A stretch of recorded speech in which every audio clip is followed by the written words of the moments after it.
Okay, we are pleased to be joined by five-time Olympic gold medalist Missy Franklin, who is now a new Nashville resident. Missy, welcome to Nashville, and what brings you here? Thank you so much, Chris, for having me. I am so excited to be here. So I'm married into a Nashvilleian family. My husband is one of six, and his entire family is still here and still local. And I just gave birth to a baby girl about 6 months ago. And after having her, we decided that we really wanted to be close to all of our family here. So we made the move, and we're really excited to be here. Excellent. Well, congrats. You know, Nashville is the place to be. Everyone's coming here all the time, and it's a thing. So it's a special day today, too, because it's National Organ Donor Day, and that is near and dear to you. Kind of tell us why that is. Absolutely. So it was purposely put on the same day as Valentine's Day because what greater act of love than literally saving a life? So I have been brought into the research and understanding of organ donation because my family is affected by polycystic kidney disease. So it's on my dad's side. My dad, my uncle, and my aunt are all affected by it. My uncle has had a successful transplant, but my dad and my aunt are both currently in end-stage kidney failure waiting for a kidney transplant. So it's been a very difficult time for all of us watching them go through this, but I've decided to take that time to learn as much as I can about organ donation and transplants. And it's really an incredible thing for someone to do. A lot of the people that are waiting for donations, 96% are either kidney or liver, and those can both be donated by live donors, which is really incredible. So I've just been learning about the process as we patiently and hopefully wait for a kidney for both my dad and my aunt. So clearly, since this affects so many people in your family, what's it been like, the process going through it with every family member and just kind of the waiting and the hoping? It's a lot. I'm a very optimistic person to begin with, but it does get challenging because you're kind of teetering right on the edge. We're hoping to avoid dialysis, but at this point, levels are so low that it may be unavoidable. And you're hoping every day that a kidney is going to come, and you just don't know. I think that's the hardest part is you have no idea how long you have to wait. But we just feel so grateful because we did decide to go public with our story a couple of weeks ago, and the amount of support that we have received, the amount of people that have kept us in their prayers, it just means so much to us. So we're doing our very best to stay optimistic and hopeful as we just wait it out. How is your dad doing? He's okay. Again, he's trying really hard to be optimistic, but it affects everything, right? When your kidney isn't functioning right, it doesn't just affect you physically, it affects you emotionally and mentally as well. So it's been a lot on all of us, watching him go through this, and he's handling it as well as anybody could. He's still an incredible husband, a wonderful father, and an even more amazing grandfather. My daughter loves him so much. He's Grumps.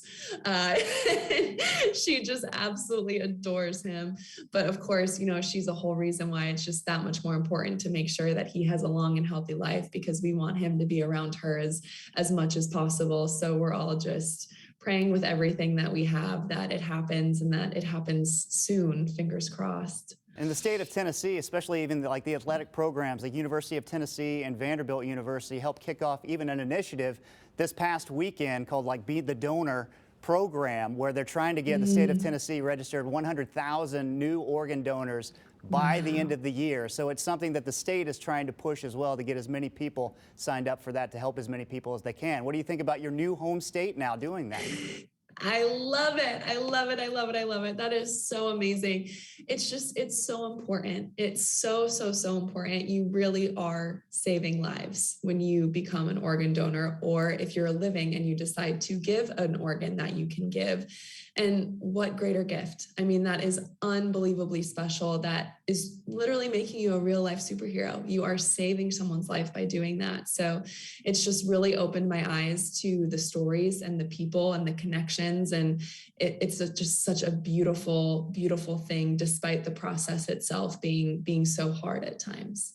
If you wouldn't mind pivoting for just a second, we are in the Olympics right now. So being Yes. a former Olympian yourself, yeah.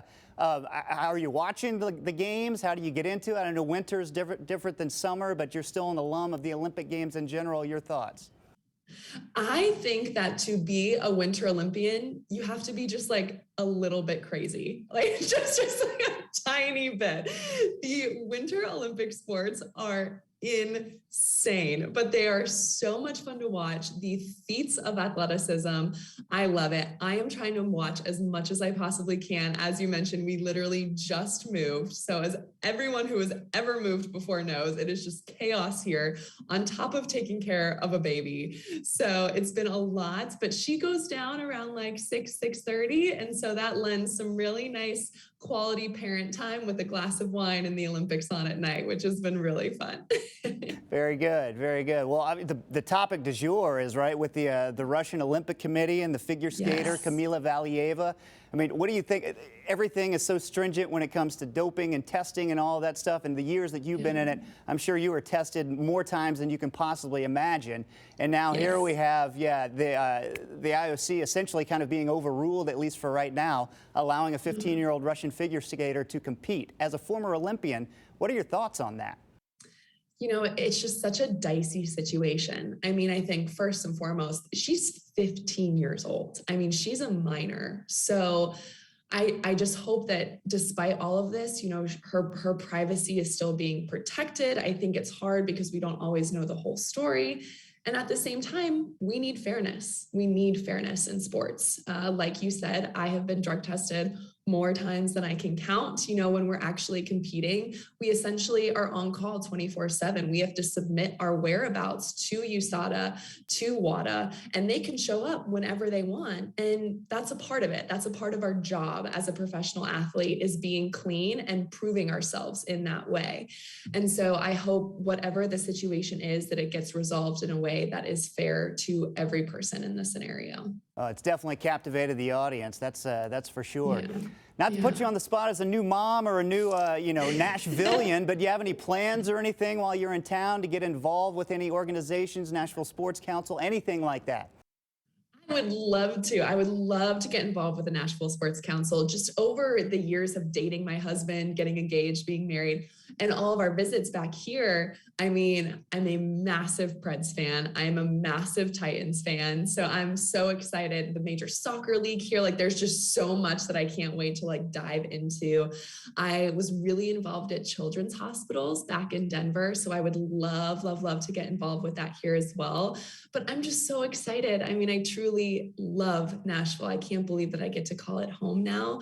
So I'm just excited to get to know the people better, to get to know the organizations better, and just to really kind of settle in and dig our roots down here. Awesome. Missy Franklin, welcome to Nashville. Thank you so much for joining us. We look forward to seeing you in person down the road. Can't wait, Chris. Thank you so much. All right.